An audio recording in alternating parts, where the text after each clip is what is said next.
tudo que você está vendo aqui, tudo que é realizado aqui, exige uma porção de pessoas trabalhando, e você sabe que nós somos uma igreja de muitas mãos. Nós contamos, aliás, o cabeça da igreja, que é Jesus, conta com as suas mãos para a gente realizar esse trabalho aqui, e não somente aqui, mas cumprir a nossa missão de fazer discípulos em todas as nações. Obrigado por você estar aqui. Eu creio que você está tendo uma experiência maravilhosa com o Senhor nosso Deus, e agora você vai ter uma experiência também com a palavra.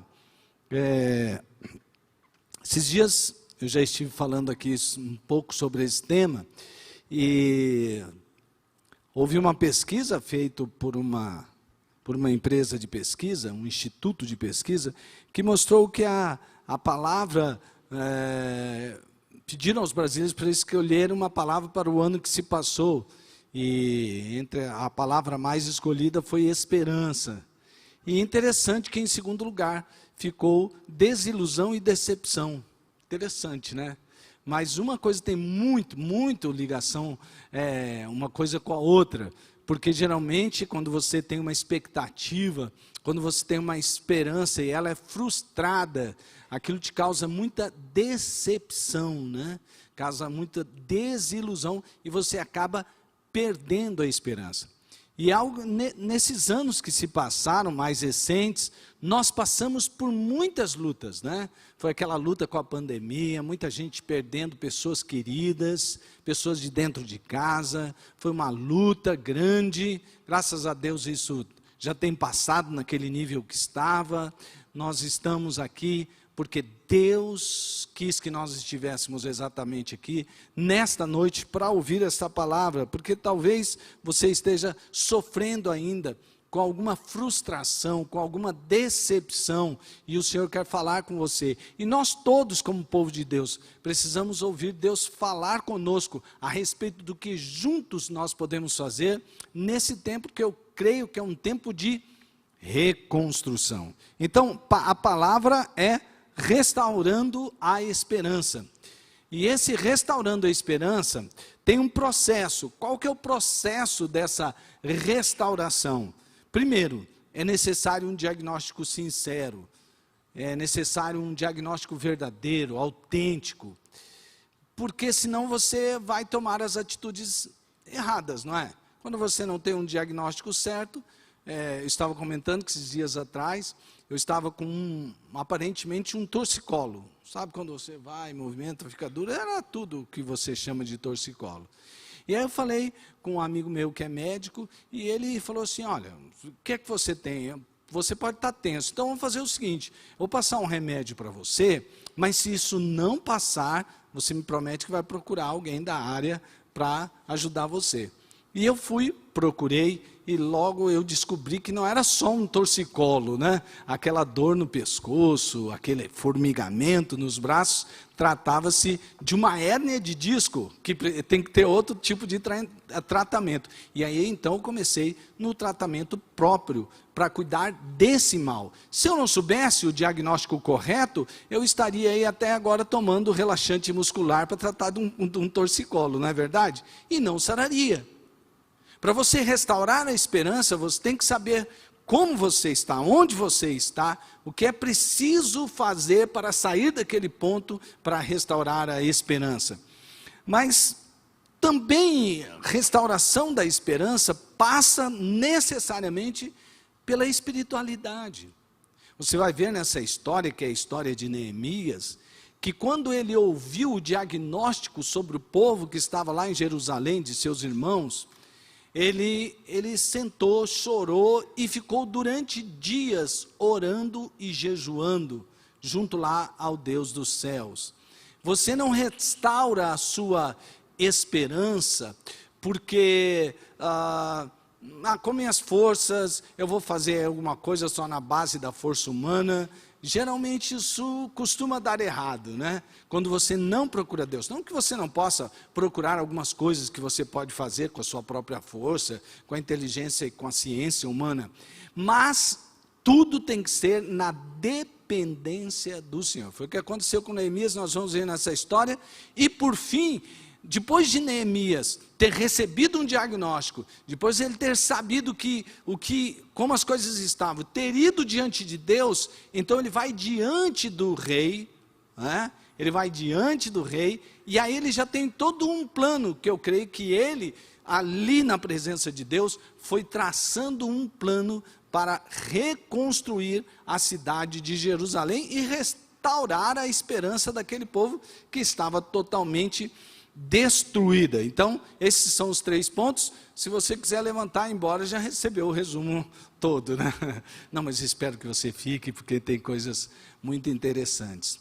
Mas quando você sair daqui desta noite, com certeza, você vai sair com algo muito prático e cheio de Deus, porque é a palavra de Deus, para aplicar imediatamente na sua vida, a partir de agora. E eu tenho certeza que você vai ser muito abençoado com a palavra de Deus. Amém, gente?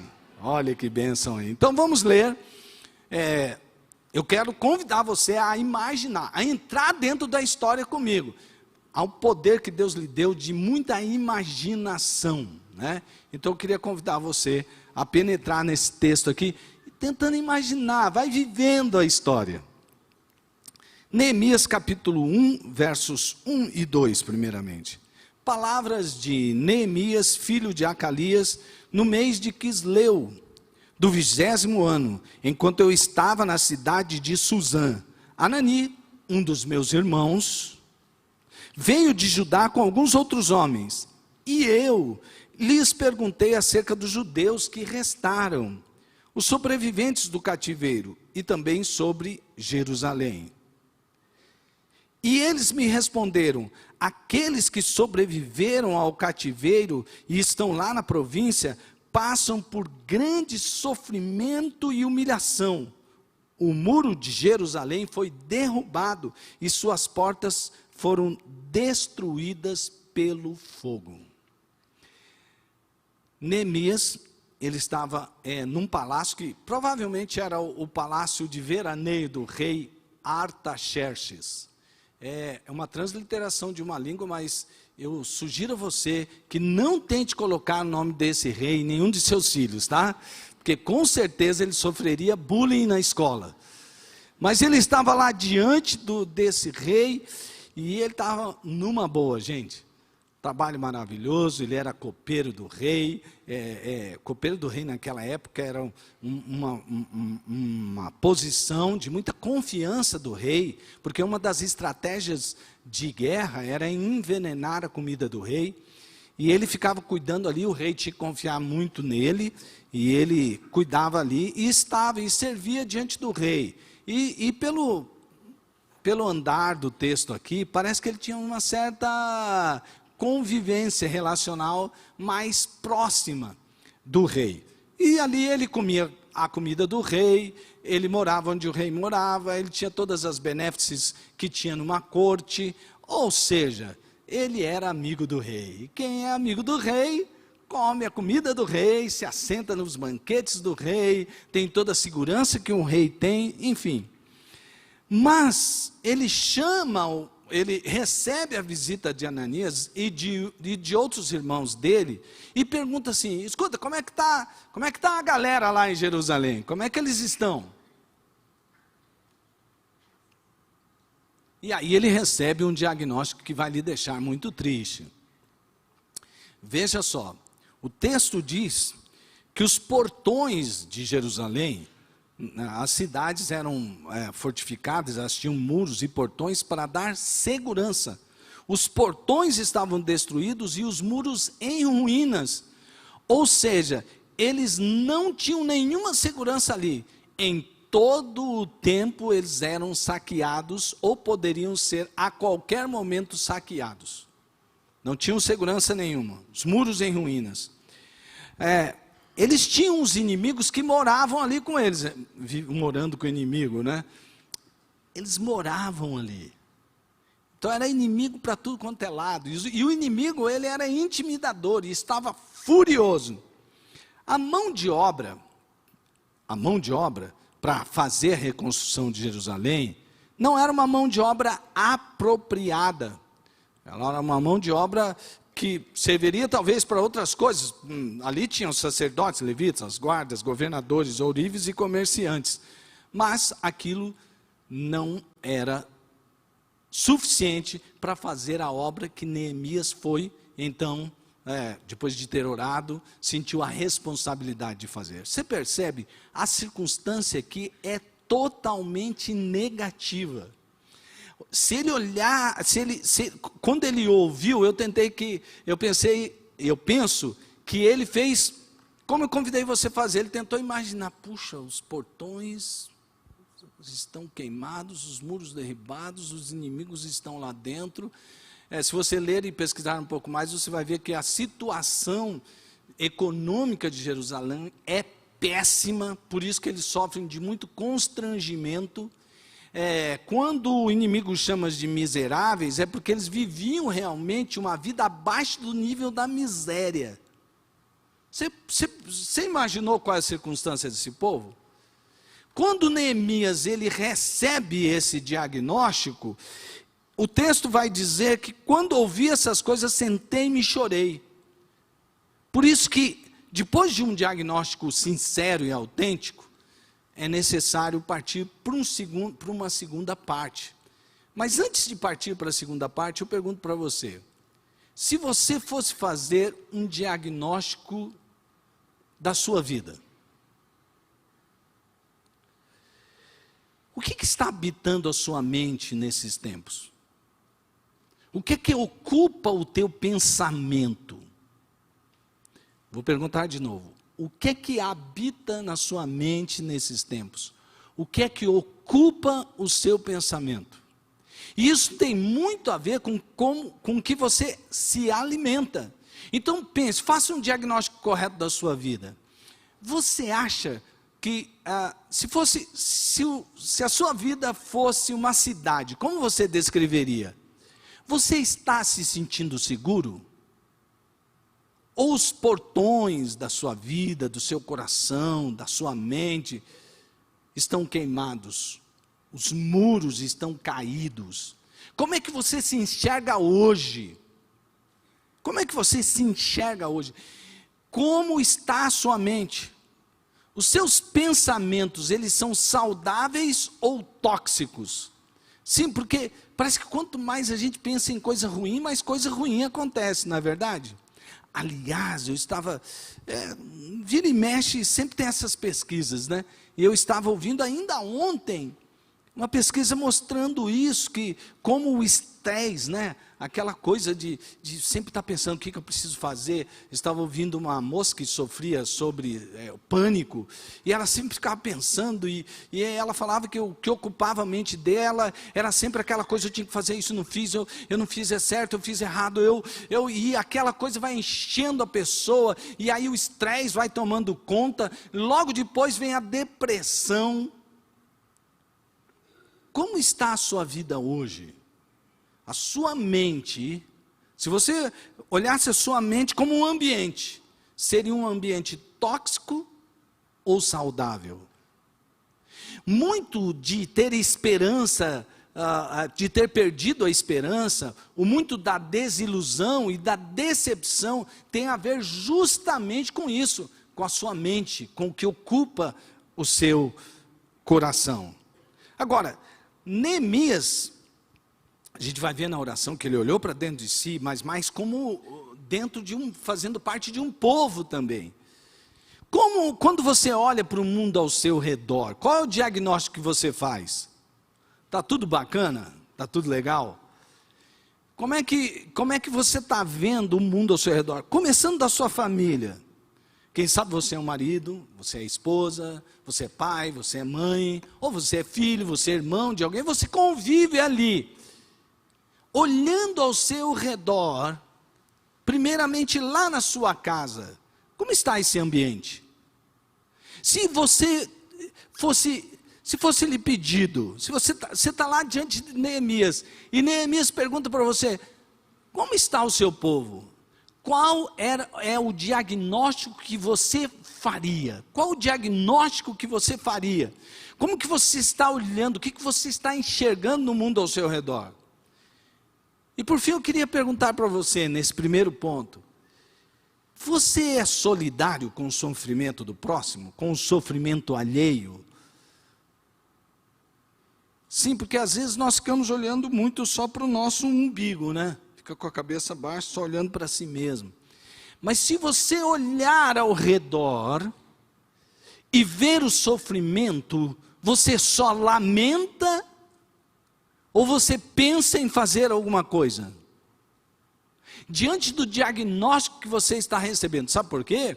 Porque quando Neemias recebeu aquele relatório, ele olhou para si mesmo, mas ele também pensou qual era a responsabilidade dele com o que estava acontecendo em Jerusalém. Como eu te disse, ele estava na cidade de Suzã, que era de boa. Mas ele também pensou lá. E você? Estou perguntando para você, sim, para cada um de vocês. Você olha para o sofrimento alheio com sensibilidade? Ou nós todos estamos sendo levados a pensar assim, eu já tenho tanto problema aqui comigo mesmo dentro de casa, o que eu vou olhar para o problema dos outros?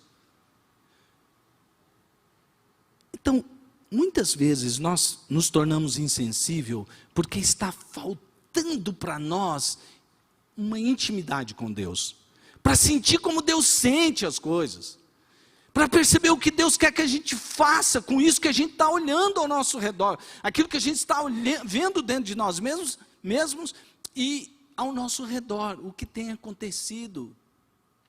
Então, amados irmãos, eu convido você a perceber esse texto e a imaginar, porque primeiro você tem que fazer um diagnóstico sincero e depois ir fazer como Neemias, ir para o jejum e oração. Veja o versículo 4. Quando ouvi essas coisas, sentei-me e chorei, passei dias lamentando-me, jejuando e orando ao Deus do céu. O que você acha dessa reação? Uma boa parte das nossas reações é racionalizar, né? Espera aí. Se a gente olhar, tudo é assim mesmo, as coisas são assim mesmo, também, né? Porque Neemias, você vai ver, que ele mesmo concorda, ele sabe que a situação que os israelitas se encontram lá em Jerusalém, foram eles mesmos que plantaram, e quem planta, colhe. Então ele podia dizer assim, o que eu posso fazer? Eu não estou lá, eu estou aqui em Suzã, eu plantei e eu estou semeando coisa boa aqui. Lá em Jerusalém, aquele povo, um povo rebelde, um povo cabeçudo, eles é que se danem. Ele não fez isso, ele sentiu a dor daquele povo. E aí, quando ele sente a dor, ele se lamenta, ele chora, e ele vai para o jejum, e vai para a oração, diante do Deus do céu. E a Bíblia continua, depois que ele fala, estive jejuando e orando perante o Deus dos céus, versículo 5 agora, e disse, Senhor, Deus dos céus, Deus grande e terrível, que guarda a aliança e a benignidade para com aqueles que o amam e guardam os seus mandamentos, que os teus ouvidos estejam atentos, e os teus olhos estejam abertos para ouvir a oração que o teu servo está fazendo, de dia e de noite, diante de ti, em favor de teus servos, o povo de Israel. Confesso os pecados que nós, os israelitas, temos cometido contra ti. Sim, eu e o meu povo temos pecado contra ti. Lembra-te, pois, da palavra que ordenaste a Moisés, teu servo, dizendo, vós transgredireis e eu vos espalharei entre os povos.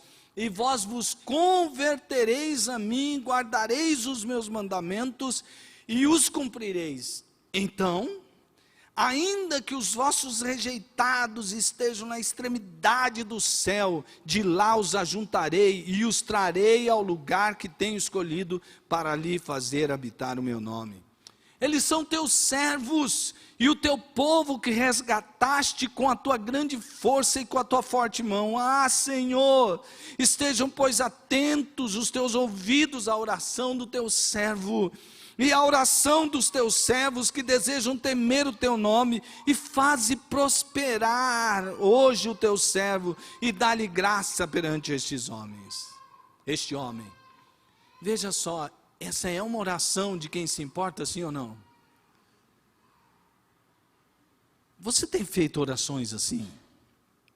Já que nós estamos falando, eu falo para Deus, eu sempre converso com Deus, eu falo, Deus, não deixa eu cair naquele ato mecânico de estabelecer uma forma para a minha oração, e não tem nenhum problema em ter forma na oração, mas eu quero fazer aquilo com algo que sai do meu coração, que eu me envolva com aquilo, que eu sinta o que o outro está sentindo, que eu me importe com o que o Senhor se importa, que eu me importe com aquele que é o meu próximo, que assim seja. E aí você faz uma oração como essa, ou vai fazer uma oração fria, e dizer, como aquela que, posso fazer o quê, né? Não posso fazer nada. Veja os elementos de uma oração vitoriosa. Dá uma percebida aqui. Primeiro, tem um destinatário, o Senhor, Deus dos céus, grande e temível, fiel e misericordioso. Esse ponto aqui é hiper importante, porque às vezes a gente ora como se a gente estivesse fazendo uma formulazinha, tipo assim, tem uma fórmula aqui que eu vou pôr isso, e mais aquilo, e dá enter, e pronto, vai acontecer. E a gente se esquece, para quem é que você está orando? Eu me pego, e às vezes pego as pessoas ao redor, acaba de orar e fala assim, puxa, será que vai acontecer? Porque eu falo assim, não, vamos orar tudo de novo, porque a gente não sabe para quem a gente entregou a oração. Nós acabamos de orar, e se a gente levanta dali com ansiedade, vai ter que voltar para a oração e ficar um pouco mais lá. Porque se você levanta da oração e continua a dúvida no seu coração, é porque você tem que voltar para a oração. Constantemente a gente tem que ficar pedindo perdão a Deus, porque eu oro, mas não acredito. Eu oro, mas não acredito. É preciso orar ao Deus dos céus, ao Deus grande e temível, ao Deus que é fiel e misericordioso. Esse caráter de Deus nos ajuda a orar com mais intensidade. É um clamor. Não é aquela coisa que você já está desanimando. Eu não sei se com relação a você já aconteceu isso, de você propor assim, fazer aquelas orações, aí você se ajoelha, principalmente quando você se ajoelha na beira da cama, e você já dormiu de joelho? Eu já dormi. Vou orar, dormir, e estava escorrendo a baba ali. Né? Muita gente já fez isso, pela risadinha, hein? Realmente, e olha, não se culpe por causa disso não, sabe por quê? Orar é um exercício complicado, difícil.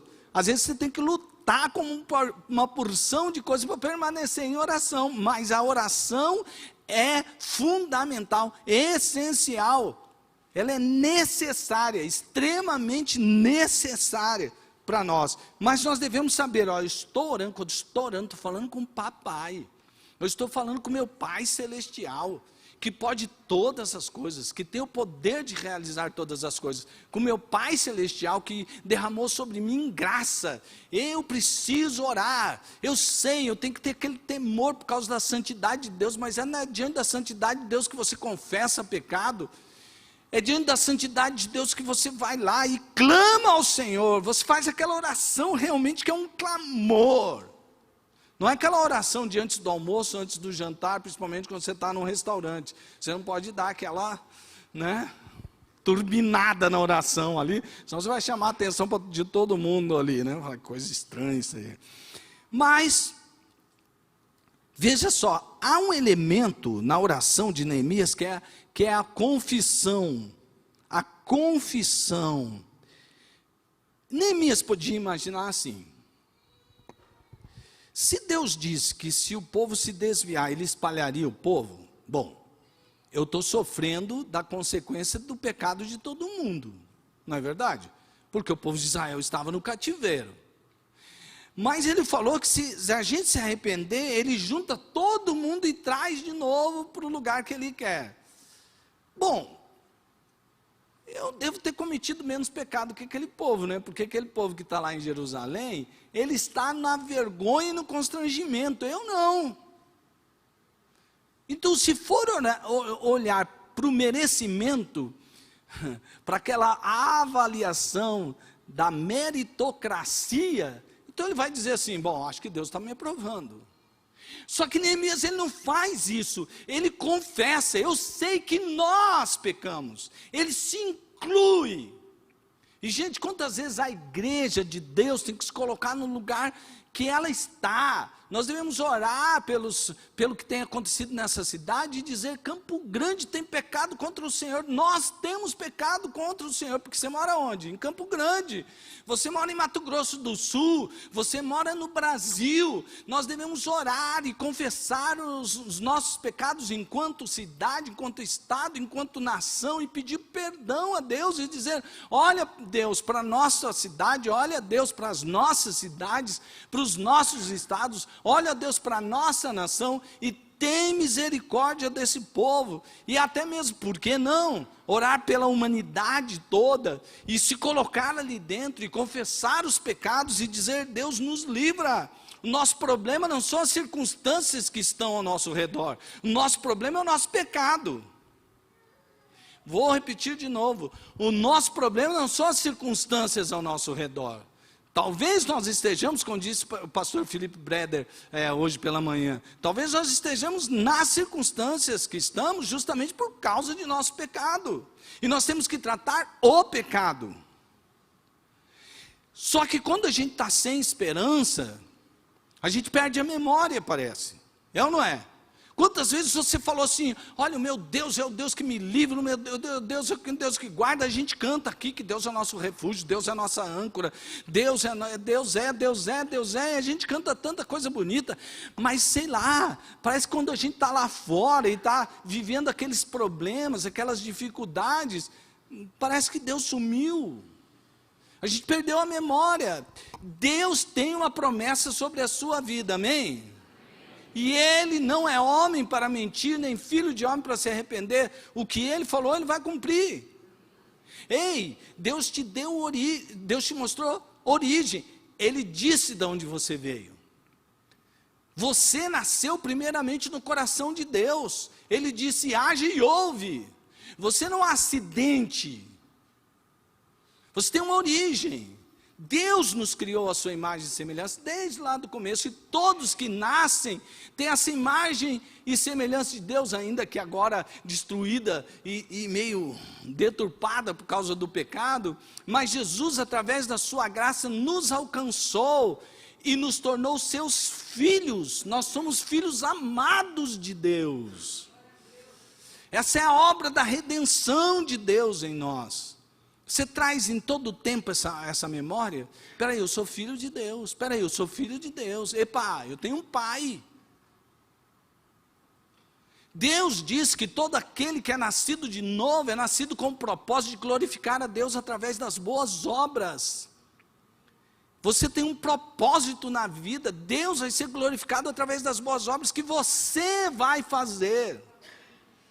E por fim, Deus tem preparado para nós os céus. Quando cristãos sofreram em várias partes da história do mundo, inclusive hoje, e sofreram martírios, a grande esperança deles não era aquela, puxa vida, eu servi tanto a Deus e estou acabando do jeito que eu estou acabando aqui nessa prisão, esquecido, olha, servi tanto a Deus e vou ser decapitado, ó, servi tanto a Deus e vou ser crucificado, olha, eu servi tanto a Deus e vou morrer aqui nesse campo de concentração, que coisa, hein? Não, eles morreram sabendo que o sofrimento deles estaria acabando ali, para eles irem se encontrar com o Deus da glória. Como nós encaramos a nossa vida? Nós somos mais apegados nesta terra ou nas coisas do céu? Isso já deu uma pregação, né, pastor Elisandro? Aí o pastor Elisandro pregou. Veja, quando você ora, quando você jejua, quando você se aproxima de Deus, você tem esses elementos na sua oração, as coisas vão mudar. E sabe o que vem depois que você traz à memória as promessas de Deus, de onde você veio, quem você é, o propósito de Deus para a sua vida e para onde você está indo?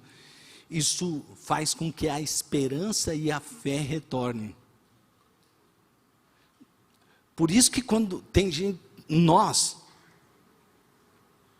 quando nós oramos e temos esses elementos de uma oração vitoriosa, vai usar isso aqui como mágica, não, tá? É o princípio que está aqui.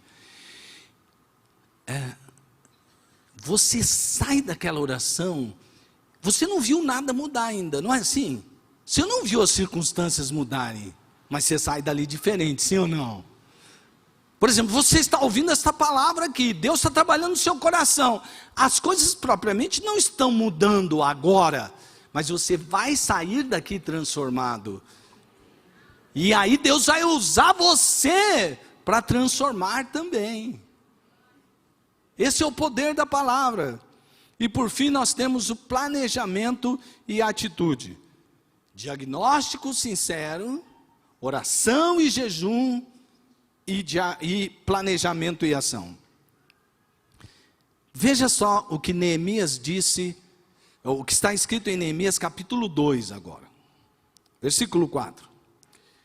O rei me disse: o que você gostaria de pedir? Olha só, o quê? Então orei ao Deus dos céus e respondi ao rei: se for do agrado do rei e o seu servo puder contar com a benevolência do rei, que ele me deixe ir à cidade de Judá, onde meus pais estão enterrados, para que eu possa reconstruí-la. Sabia o que fazer ou não sabia? Claro que sim. Versículo 6. Então o rei, com a rainha sentada ao seu lado, perguntou-me: quanto tempo levará a viagem? Quanto tempo? Olha só, aqui é alguém que sabe o que quer e sabe quanto tempo quer realizar isso. Quando você voltará? Marquei um prazo com o rei e ele concordou com que eu fosse. E a seguir acrescentei, tipo assim, estou saindo, ganhei autorização para ir, mas espera aí, deixa eu ir um pouco além, olha só. E a seguir acrescentei, se for do agrado do rei, que me dê cartas aos governadores do Trans-Eufrates para que me deixem passar até chegar a Judá. Que me deem também uma carta para Asaf, guarda da floresta do rei, para que ele me forneça madeira para as vigas das portas. Olha aqui, alguém que sabe o quê, alguém que sabe quanto tempo, alguém que sabe como, e agora alguém que sabe que nesse como envolve recursos. As vigas das portas da cidadela que fica junto ao templo, do muro da cidade e da residência que irei ocupar. Visto que a bondosa mão de Deus, lembra do jejum e oração? Visto que a bondosa mão de Deus estava sobre mim, o rei atendeu meus pedidos. Aqui é uma coisa que me chama muito a atenção. Se fosse lhe perguntado assim rapidamente, o que você acha que Deus quer da sua vida? Você responderia rapidamente? Assim. Ei, agora me responda. Você está diante do rei. Do rei. E ele está perguntando para você, o que você quer me pedir agora? Você responderia? Rapidamente?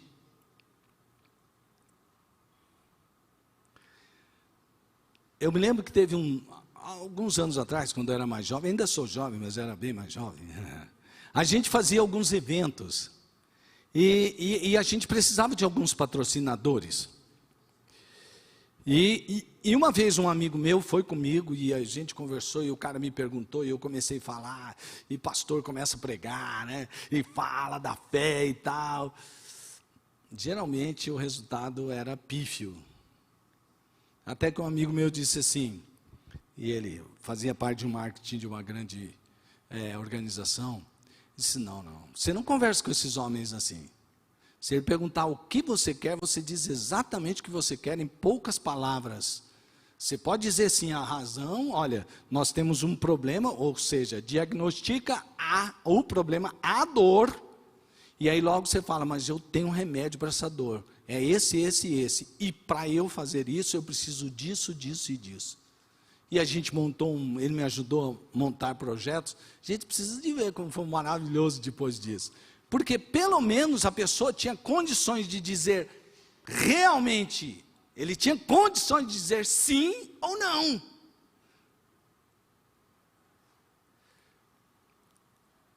Neemias, ele está como eu te disse, numa cidade muito bacana. É a cidade de Suzã. Essa cidade aqui, ó, é que a imagem distorce um pouco, mas você imagina você vivendo num palácio desse aí, com um rio bonito desse, essa coisa tudo bacana aí. Você ia querer sair daí para ir para um lugar como esse? Quer ver? Mostra a cidade de Jerusalém. Cidade de Jerusalém assim, já pensou? Eu mostrei essas imagens, teve até um cara que falou, eu gosto de ruínas, tal. Eu falei, mas você gostaria de morar nas ruínas? Aí, bom, não, aí já muda de história. É legal ver como foto, né? Você vê, geralmente onde tem muita praia, geralmente tem uma praia do Forte, tem ou não tem? E aí a praia do Forte é a praia das ruínas. Você acha bonito, tira foto, mas falar assim, quer morar aqui? Fala, Só que Neemias, ele se importou, e aí ele saiu dali e ele percebeu, olha, eu sei o que eu quero ir lá para a cidade, para reconstruir a minha cidade, eu sei quanto tempo eu quero para fazer isso, já tenho tudo aqui, ó. Eu já fiz um planejamento, eu já sei como isso vai acontecer, então agora nós vamos fazer isso aqui. Vocês vão olhar aqui e vocês vão pensar sobre a sua vida, sobre a sua casa, sobre a sua cidade, sobre a sua nação, enfim. Mas tudo começa com o quê? Tá bom? Vamos lá. O que você precisa mudar?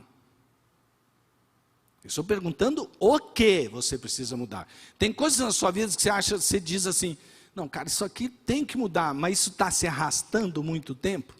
Você tem que definir o que, porque é importante. O que precisa mudar ao seu redor? O que precisa mudar ao seu redor? De que jeito você vai fazer a mudança com o que você está verificando aqui, agora, ou neste tempo, que você também vai parar para pensar nessa semana. Eu espero mesmo que o Espírito Santo ministre com você durante essa semana sobre o seu o quê. Porque o porquê, que é o mais importante, que geralmente movimenta a nossa vida, Neemias e todos nós já temos. O nosso porquê é o nosso Deus. Agora, o que é o que nós vamos fazer em Deus? O que precisa mudar em mim?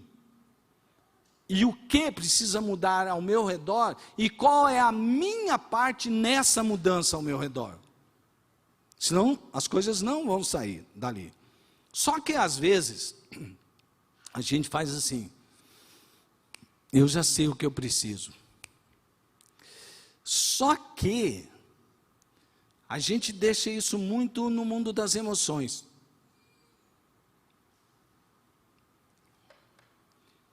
Só que você precisa estabelecer tempo para essas mudanças. Tempo para essas mudanças. Senão, as coisas não vão acontecer. E você vai sentir as mesmas coisas que você vai viver, e vai ter os mesmos resultados que você está tendo até agora. É ou não é verdade?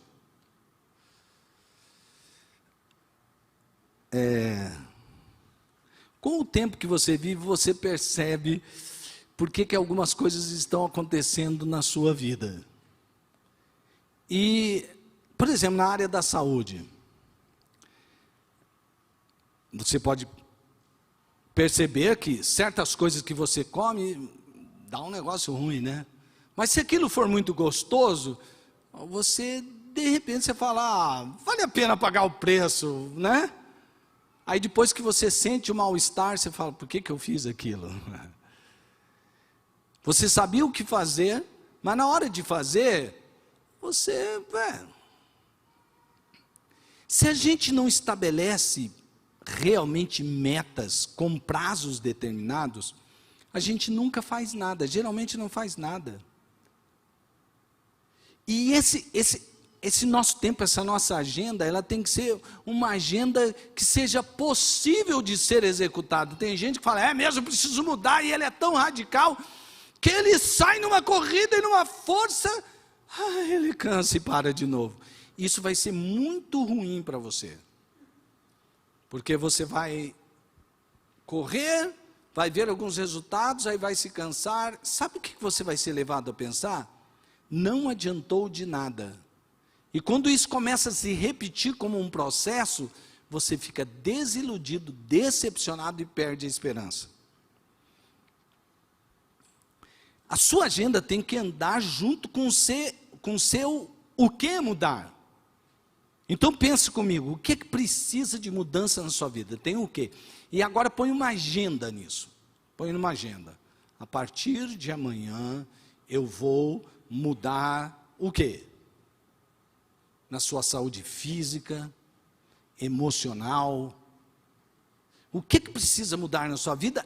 E agora coloca data nisso daí. Eu vou fazer uma agenda do que eu preciso mudar. Hã? E aí você vai ver como isso vai estabelecer como. Porque como você coloca a agenda, você estabelece estratégia, etapas e ações. Eu não estou falando aqui, gente, será que o pastor andou estudando aí com algum... Não, estou falando que é a Bíblia aqui, ó. A Bíblia, faz tempo. Tem gente que acha que ter estratégia, que tem etapas, ações, recursos, é anti-espiritual. Sabia quando é anti-espiritual? Isso aqui não é espiritual, não. Cheio de planejamento estratégico, não é espiritual. Não. Quando você vai diante de Deus, você vai disposto, você sabe o que, você sabe do tempo que Deus quer que isso seja realizado, você sabe em Deus qual é a estratégia que Ele quer usar você, as etapas, as ações, os recursos. Você quer ver como tudo é assim na vida? Quantos aqui gostam de viajar? Quem aqui gosta de viajar? Levanta a mão. Bom, a maioria gosta de viajar. Quantos aqui tem sonho de fazer uma viagem internacional? Levante a mão. Tá, legal. Quantos aqui gostariam, vou chutar aqui, tem que ser um país que exige algum processo. Tá, quantos aqui gostariam de ir para os Estados Unidos da América? Levante a mão. Tem bastante gente também. E tem outros que querem ir para outro país. Mas se você, por exemplo, quer ir para os Estados Unidos da América, qual seria a primeira coisa que você teria que pensar? Passaporte, se você não tem um, porque sem passaporte você não vai. E depois? Visto, porque você não vai poder entrar nos Estados Unidos se você não tiver um visto, não é verdade? Agora, se você só fizer o seu passaporte e tirar o seu visto, mas você não fazer alguma coisa para levantar recursos, sabe o que você vai fazer se você continuar com essa loucura? Pegar um cartão de crédito, enfiar a dívida daquilo ali e você vai se arruinar financeiramente. Ou você nunca irá aos Estados Unidos ou qualquer outro país, porque todo sonho exige que você planeje recurso. Não, eu vou, Deus vai aí e tal. Não, todo sonho exige planejamento de recurso. Mas eu quero terminar, porque muitas pessoas fazem isso, e eles chegam a este ponto, e estão lá trabalhando, mas eles desistem porque são intimidados. A intimidação é um grande golpe do inimigo. Mas diante da intimidação, exerça a fé. Você acha que está tendo intimidação aí, gente? Uau! Mas não tem hora que você começa a realizar uma coisa e aparece você que vai fazer isso. Você diz, não, já estou de saída, né?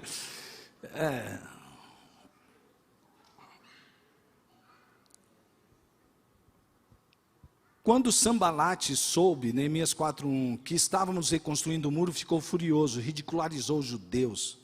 E na presença de seus compatriotas e dos poderosos de Samaria, disse, o que aqueles frágeis judeus estão fazendo? Será que vão restaurar o seu muro? Irão oferecer sacrifícios? Será que vão restaurar o muro? Irão terminar a obra num só dia? Será que vão conseguir ressuscitar pedras de construção daqueles montes de entulho de pedras queimadas? E Tobias, o amonita que estava ao seu lado, completou: pois que construam, basta que uma raposa suba lá para que esse muro de pedras desabe. Intimidação.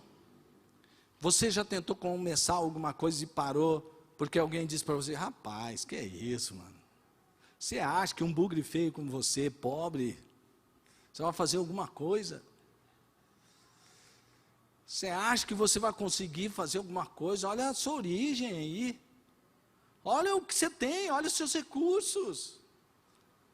Olha que está junto com você, olha a mão de obra. Eu acho que as pessoas olhavam para Jesus e eles debochavam, falavam assim: se Jesus é um grande rabino, olha os discípulos que ele escolheu. Um é um traidor do povo, cobrador de imposto. O outro é esse Pedro aí, que é um revolucionário, que já foi rejeitado. Olha o resto que anda com ele. Isso aí não vai longe, não. E aqueles homens, no poder do Espírito Santo, transformaram todo o mundo civilizado da época. E o Evangelho chegou até nós. Porque Neemias, diante da intimidação, ele agiu com fé. Ele disse: ouve-nos, ó Deus, pois estamos sendo desprezados. Faze cair sobre eles a zombaria. E sejam eles levados prisioneiros como despojo para outra terra. Eles estavam numa guerra. Guerra é guerra, né? Ouve-nos, ó Deus, pois estamos sendo desprezados. O desprezo. Mas aí tem a fé de uma oração. Ouve-nos, ó Deus. Nesse meio tempo, versículo 6, fomos reconstruindo o muro até em toda a sua extensão. Chegamos à metade da sua altura, pois o povo estava totalmente dedicado ao trabalho. Mas nós oramos ao nosso Deus e colocamos guardas de dia e de noite para protegermos dele. Por fim, deixa eu te mostrar aqui algo que é muito interessante. Diante da intimidação, que eles foram chamados de miseráveis e céticos demais. Vocês estão acreditando em coisas que não vão acontecer. Eles se dedicaram à oração, trabalharam, vigiaram. E por fim, olha o que aconteceu. Neemias 6,14. O muro ficou pronto no dia seguinte, no dia 25 de Elul, em 52 dias. O muro ficou pronto no dia 25 de Elul, em 52 dias. Restaure a sua esperança. Tudo vai ficar pronto no tempo certo. Tenha um diagnóstico correto. Vá para a oração e para o jejum. Planeje as mudanças que você quer ver na sua vida. Execute-as. Coloque-as em prática. E você vai ver que Deus vai cumprir toda a promessa dele na sua vida. Amém?